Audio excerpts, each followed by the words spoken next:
Seydina Omar ibnul Xataab jamono yi mu jiite jullit ñi ak dayo bi nga xam ne moom la am ci lislaam ndax war na wax ñu ne ko li nga wax du dëgg. kii di Ubay ibnu Kaab moo def jëf ju ñu mel.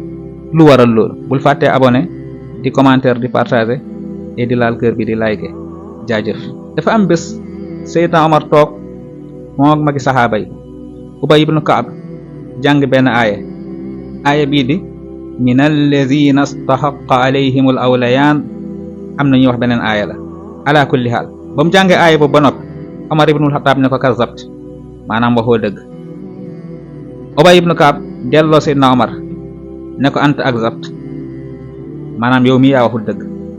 am benn waay bu tëbe ca làng ji ne yow Ubay yaa ñàkk teggin amirul mu'minin ngay wax ni waxul dëgg. Ubay ibnu Kaab ne waa ji ana ashaddu ta'ziman li haqqi amiril mu'minina mink maa la gën a jox maa la gën a wekk amirul mu'minin di Seydina Omar maa la ko gën a jox cër fuuf walakin kazzabtuhu fi tasdiqi kitaabillah maanaam dama ko weddi ngir dëggal téere yàlla duma dëggal Omar ngir weddi téere yàlla. allahu akbar lii la Ubay tontu waaj la ta'ata li maxluqin fi ma'siyatil xaaliq jàngoon nga ko deesu topp mbindeef bay may yàlla aji bind. Ubay lii la jëfe.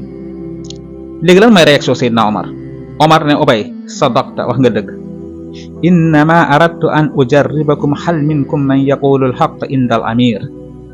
Omar ne wax nga dëgg de yow Ubay li nga wax noonu la dama leen doon nattu rek di xool kan ci yéen mooy wax dëgg ci kanamu njiit ndax kat fala xayra fi amirin laa yuqaalu indahu alxaq wala yaquluhu.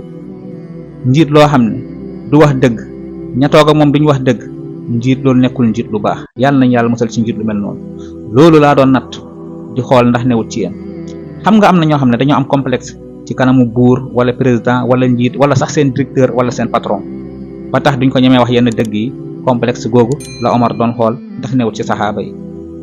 mbokk nga la nañu roy saxaaba yi ci seen jikko yi ak seen jàmbaarte bi ak seen fit bi. wassalaamu aleykum wa rahmatullah.